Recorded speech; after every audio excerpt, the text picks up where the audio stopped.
Welcome in, everyone. It's Peter Tragos, the lawyer you know, and today we're taking our first crack at the federal trial starting today in Minnesota for the three potential partners in crime, the law enforcement officers working alongside Derek Chauvin, who was convicted of murdering George Floyd. We're going to talk about those federal charges today. We're going to talk about what could happen in that federal trial, and then we're also going to talk about the state charges that are pending coming further along down the road this year. So if you guys are interested in this content specifically, let me know by hitting the like button and we can dig into this trial and follow along and give you updates about what's happening and what it means from the courtroom in federal court. We know there are no videos, so we're going to do our best to get as much information as we can and break down with you what's happening. So to start out with any case like this, the best place to start is the actual indictment. Let's see what the government is charging these officers with and what they're going to need to prove to be successful beyond a reasonable doubt to this 12-person jury. 5 men and 7 women were picked last week for the jury trial starting today. So we start with the general allegations of the indictment, and this almost looks like a civil complaint, which is very interesting to me because I think there's a lot of crossover in this case and in some civil cases because it's not exactly what the officers did, it's what the officers didn't do and the negligence of the officers that may even rise to the level of gross negligence and reckless indifference for human life and safety. So you're going to hear a certain name throughout the general allegations that is not one of the officers on trial, and that is Defendant Derek Chauvin, because he is included in this indictment. I'm probably going to butcher the other officers' names, but I'll do my best. Defendant Derek Chauvin was employed as a Minnesota Police Department officer and held that position for more than 18 years. Defendant Tu Tao was employed as a Minnesota Police Department officer and held that position for more than 8 years. Defendant J. Alexander Kang was employed as a Minnesota Police Department officer. He began working as an MPD in December of 2019. Defendant Thomas Lane was employed as a Minnesota Police Department officer. He began working as an MPD officer in December of 2019. So you'll see 2 of them have very little experience, which I think is going to be important.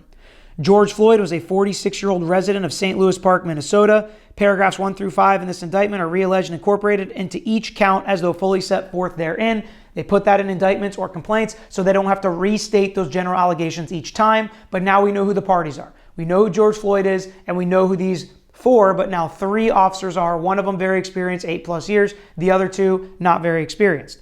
Count 1, deprivation of rights under color of law, only to Derek Chauvin. We're going to skip that count because he pled guilty to that, but we will talk about what that could mean in this trial. Count 2, deprivation of rights under color of law as to Tao and Kang. On or about May 25th, 2020 in the state and district of Minnesota, so about 6 months into 2 of these officers' experience, the defendants, while acting under color of law, meaning acting as law enforcement officers, which is different than you or I, just acting out in the streets, willingly deprived, and willingly is going to be something that they have to prove, not negligently, but willingly deprived George Floyd of the right, secured and protected by the Constitution and laws of the United States, to be free from unreasonable seizure. Specifically, defendants Kang and Tao were aware that the defendant Chauvin was holding his knee across George Floyd's neck as Floyd lay handcuffed and unresisting, and that defendant Chauvin continued to hold Floyd to the ground even after Floyd became unresponsive. And the defendants willfully failed to intervene to stop Derek Chauvin's use of unreasonable force. This offense resulted in bodily injury to and the death of George Floyd. A lot of facts there they're going to have to prove. They're going to have to prove that George Floyd was not resisting. They're going to have to prove that they knew Derek Chauvin was depriving him of his rights and was using unreasonable force. They're going to have to prove that they willfully did nothing as opposed to weren't paying attention and were even grossly negligent, like I mentioned in a civil lawsuit. They're going to have to prove the knowledge and the will of these 2 officers in this count in order to convict them. I expect a lot of finger pointing at Derek Chauvin and Derek Chauvin's actions and what he did unbeknownst to them.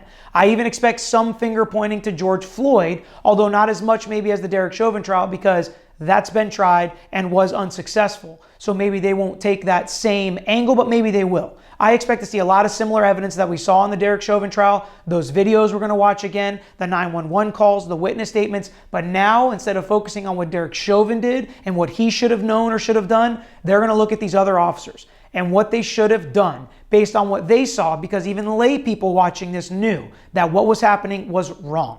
Count number 3, deprivation of rights under color of law to all 4 officers in this one. Okay, Derek Chauvin's already pled, so he's out, so it's now just to the other 3.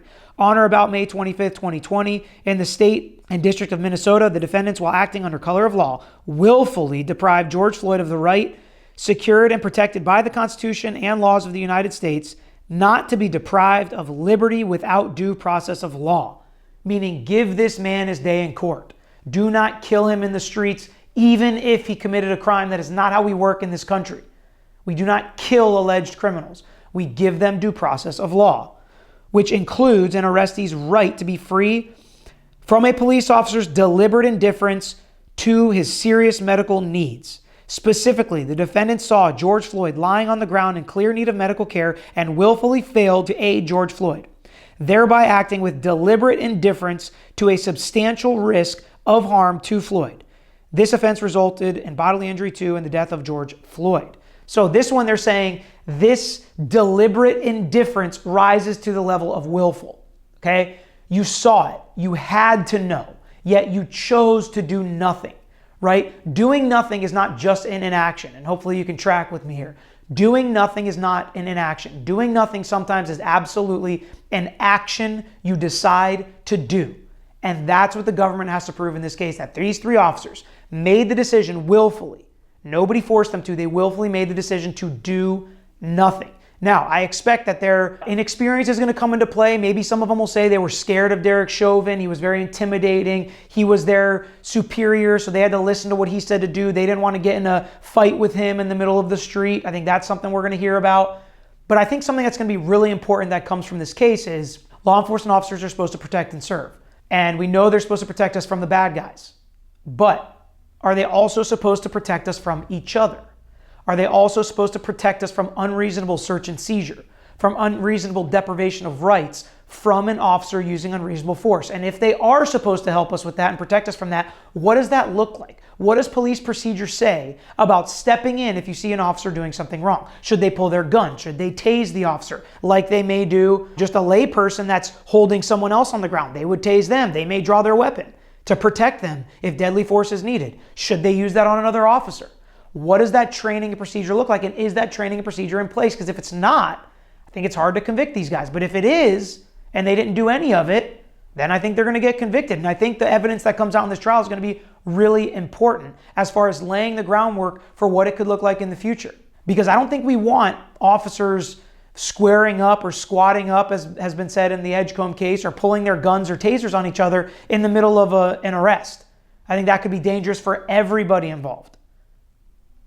But would it have been enough if these 3 officers said, Chauvin, get up. Chauvin, get off him. Chauvin, I'm going to provide CPR. Chauvin, stop. Stop. You're taking it too far. Would that have been enough just to voice it and not to have physically done anything about it? I don't know the answer to that. I don't know where the line is. I don't know what the duty is in this situation, because it's got to be a different duty than protecting from somebody else that's not a trained law enforcement officer, that didn't swear to take an oath, right? Are we going to get into a situation where all officers are liable for what every single one of the other officers in the area does? And if that's the case, what's going to happen with the officers in Kim Potter in that case? Or did they not have enough time to react when she made her mistake? These duties can be determined by the facts and the situations surrounding them, by a totality of the circumstances, on a case-by-case basis. So we're going to find out in this case what exactly that duty was, where that line was, and whether or not they crossed it. Will Derek Chauvin testify? I don't think so, but he's already pled guilty, so maybe he'd waive his Fifth Amendment right to help some guys out. I don't think so, because he's still appealing the state convictions. So I think he would plead the Fifth as much as he could if they did call him. I don't think they're going to call him either, because I think potentially he could turn on them. But another question, will they start to point the finger at each other? Again, I don't think so. I don't think that'd be very smart. I think a united front would be a better kind of defense, a joint defense agreement, which my dad explained in detail on another video. We'll link it in the description if you guys are interested to hear about that. And what happens if they're convicted, or if it's a not guilty verdict? What happens? Well, they don't go home free, because they still have aiding and abetting charges connected to Derek Chauvin's murder in state court, for which he was convicted. And that trial is set to start in June. So even if they win this trial, they're still looking at that. And if they lose this trial, potentially they could plead to the state charges like Chauvin, and we can get 2 different trials under the same factual scenario in 2 different jurisdictions, which is very interesting and something that doesn't happen a lot. So we're going to be tracking along with this as long as you guys are interested. So let me know in the comments, let me know by liking the video, and make sure you subscribe if you haven't already. But for now, that's all we've got. Thanks for watching this episode of The Lawyer You Know. If you like this content, please share it with your friends. Make sure you subscribe to our page and like our videos. If you want some interaction, get in the comments and we'll be sure to get back to you. If you want to know any more information about our firm or this page, you can find out in the description or visit tragoslaw.com. We post multiple times throughout the week, so make sure you hit that bell so you can get the notification and not miss out on the next episode.